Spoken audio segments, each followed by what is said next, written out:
The sharing economy from an economic standpoint is what I often call more of a marketization of different goods and services rather than sharing. And what I mean by that is it's much broader than the exchange or the sharing of stuff that's out there in the world. We really think about the way that technology has allowed buyers and sellers, or buyers of demanders of products and suppliers of products, to interact directly with direct exchange without having firms in the middle as intermediaries. And that change is much broader than the Ubers and the Airbnbs of the world, where we really think about goods being managed, and expands into the world of services. So I think that that's one aspect of the sharing economy that's really different when you think about it from an econ perspective.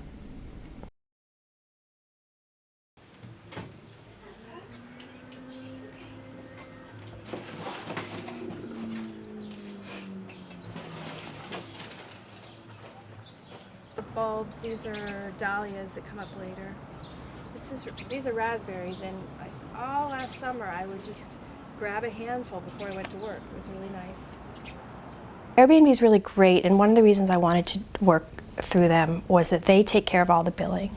Because it's always an awkward thing with people coming to your home, like, oh, well, can you pay me now? Or, you know, and that's just all taken care of ahead of time and not through me.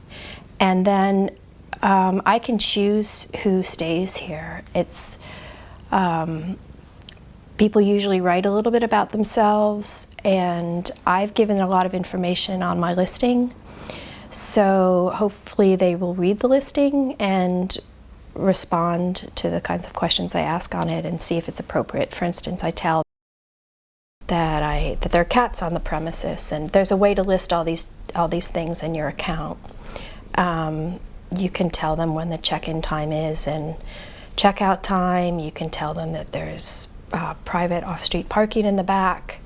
You can tell them how many beds, what kind of beds, you know, if it's a real bed or a futon or a pull-out couch. You can say how many baths. You can say if it's a shared bath, you know, all the details. You can either, through their formatting, you can list them, or there's plenty of space to list what you want to that's unique about your own home.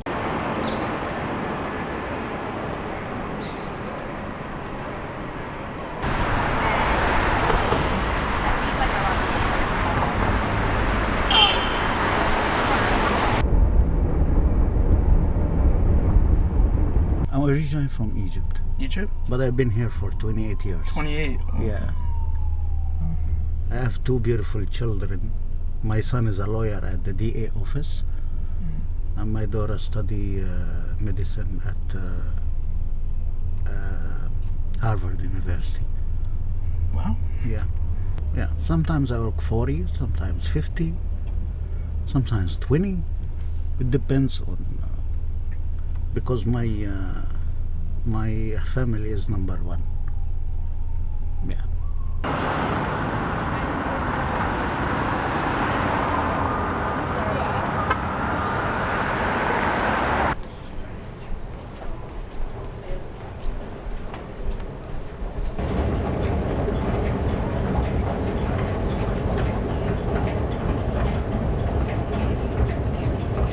My name's Sophia Avalos, 21. I attend Hunter College, and I'm a dog walker for WAG Dog Walking.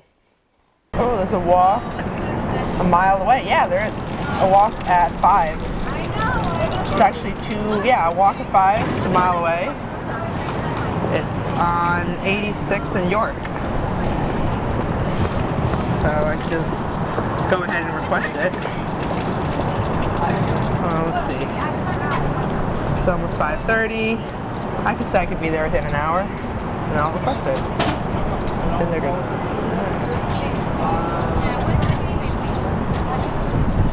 And I can just wait. An hour? Not an hour, but I just gotta wait to make sure that it gets confirmed. I'll get a text message.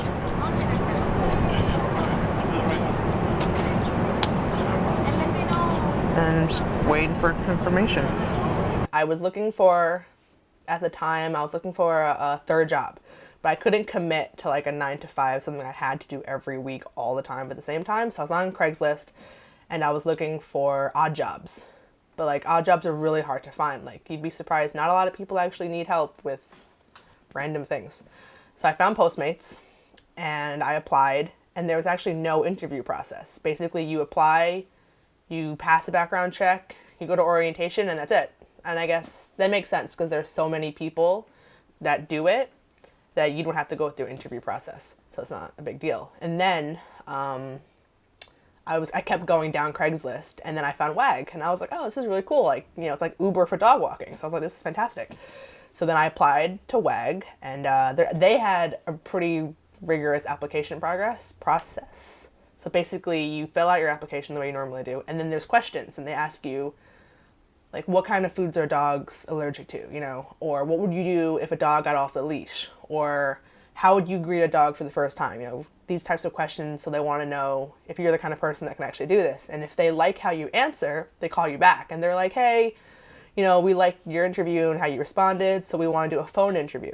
Then we do a phone interview, and then I go to orientation, where I have to pass a harness test, because there's so many dog harnesses out there, so they want you to know how to use it.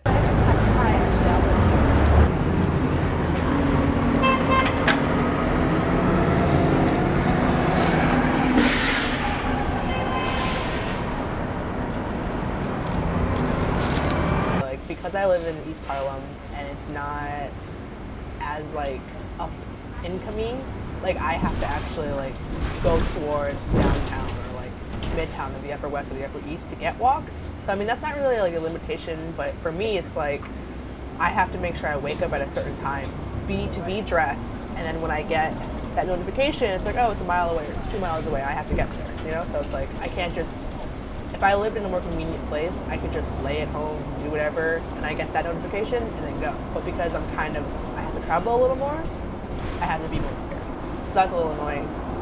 For Postmates especially, because for WAG, I do get walks up here.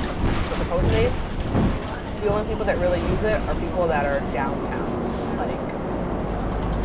Like downtown, like really down there, Tribeca, Westport, like the Village, by Union Square. Like those are where the most orders are coming in. So I have to actually go down there and then just wait until the order comes in on my phone, because it's also an app. So I have to wait till it comes in and then I go run it.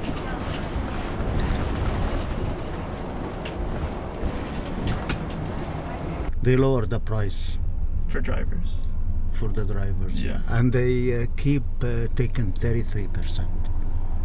Why they don't make it half and half? Split it. Yeah, they'd reduce it 15%. If they split it half, 7.5, and they pay 7.5, it's gonna be fair. But it's not fair because we have to spend time to get money, because we pay for the insurance, we pay for the gas, we pay for the payment of the car, a lot of expenses, and the maintenance also. Yeah. I was really either too trusting or very desperate for the cash to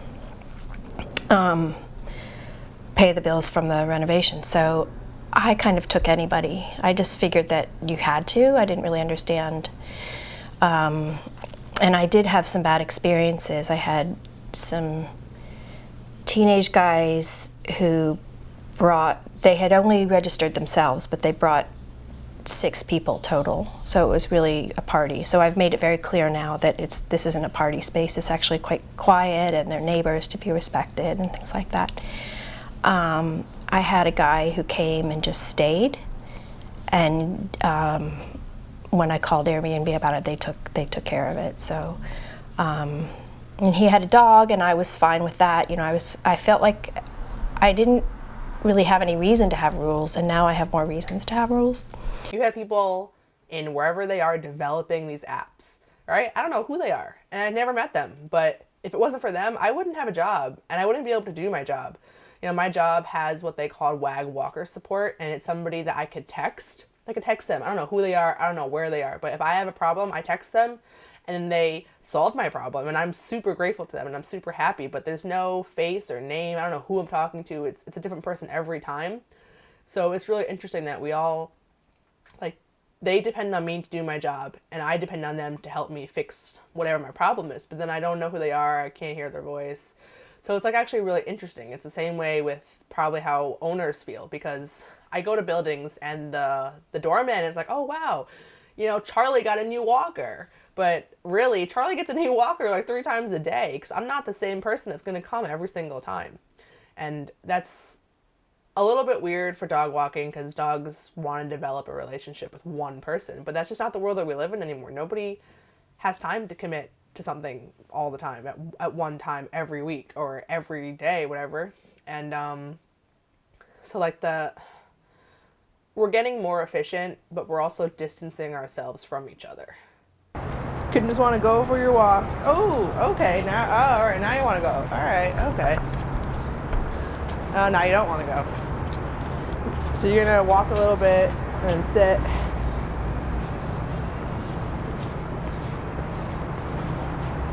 I'm waiting for you, man. Whatever you want to do. It's your walk. I mean, you can't pee and poop right here. It's not even a proper walk. There we go. There we go.